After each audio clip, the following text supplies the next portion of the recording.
Okay, so we have another question that is coming from 2023 GCE Math Paper 2. So this is a quadratic equation which we all know and understand.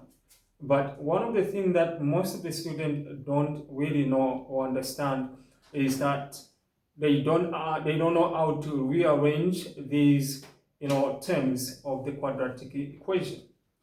So we have been taught to solve this quadratic equation and give our final answers correct to two decimal places.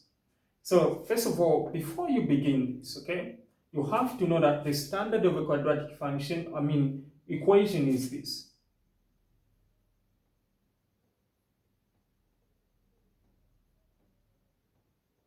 Okay. So this is the standard. But what does this mean where we have the A, B, and C? So this should be able to correspond. Sometimes you find that it is not arranged properly, so that's why you have to check out that. So in this case, the coefficient of x squared, 8, is the same as A. For this one, x, which is negative 9, is B. And then this without any variable is a C. So therefore, the formula then is x is equal to negative b plus or minus, we have b squared minus 4ac over 2a. So now, once you know how to be able to write the formula properly, then what you can do is say your a is this number, okay? And your b is just this number. And then your c is just the number without any variable. Now, if I'm able to determine what is my a, what is my c, what is my b properly, then I can be able to get this question correctly. So now just a matter of substituting these variables in the actual formula. So I'm going to have x is equal to negative, open bracket, our b is negative 9, so this becomes this, plus or minus, and then again b, which is negative 9, then that for my a is what? 8, then my c is what? 2. Now, most of the students, again, they make a mistake when they are putting the division line. So you have to do this. 2 times a, so that is just that. So you must be able to show the examiner that you know what you're doing.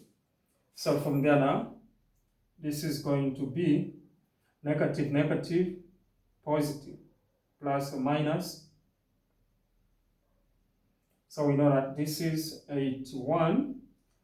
2 times 4, that is 8, times 8, that is 64. Over 2 times 8, 16. Now, we know that 81 minus 64, this is going to give us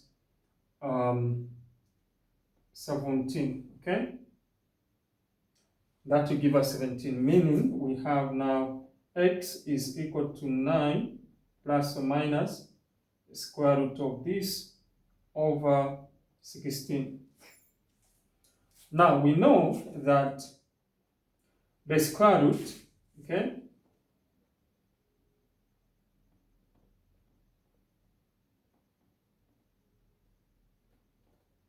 we know that the square root of 17 is going to be somewhere 4.12, 4.123 over 16. So of course, sometimes when you get the square root of a certain number, and then it will give you a number with so many decimal places. So the idea there is that you can either write everything or maybe just trim some of the numbers. Maybe you take it to 3 decimal places, because I know that in the final answer I'm going to just have two decimal places, which is what the examiner is looking for. Okay, so now I'm going to say x. Now x is going to be 9 plus 4.123 divided by 16, okay, which is just going to give me what? So once you punch everything well, it is going to give you 0.82, okay? So that's the answer you can get. Now, the answers must be 2, so you need to have 2 answers because x is a quadratic, or rather x is raised to the power 2. So meaning I need also to have not just one x but another one. Okay. So then I can say x equals to 9 minus 4.123 divided by 16. So from there, x is equal to what? So this will give you 0.30. Okay. So those two values of x are the answers for this equation. So make sure that you go through this question step by step, so that you just understand how you can tackle the question. So thank you so much for watching. Remember, support, subscribe, and also share this video to your families, relatives, friends that you think might need this kind of video. So this is a Quadratic Academy, and this is Professor Mike, and thank you so much for watching, and I'll see you in the next video. Bye bye.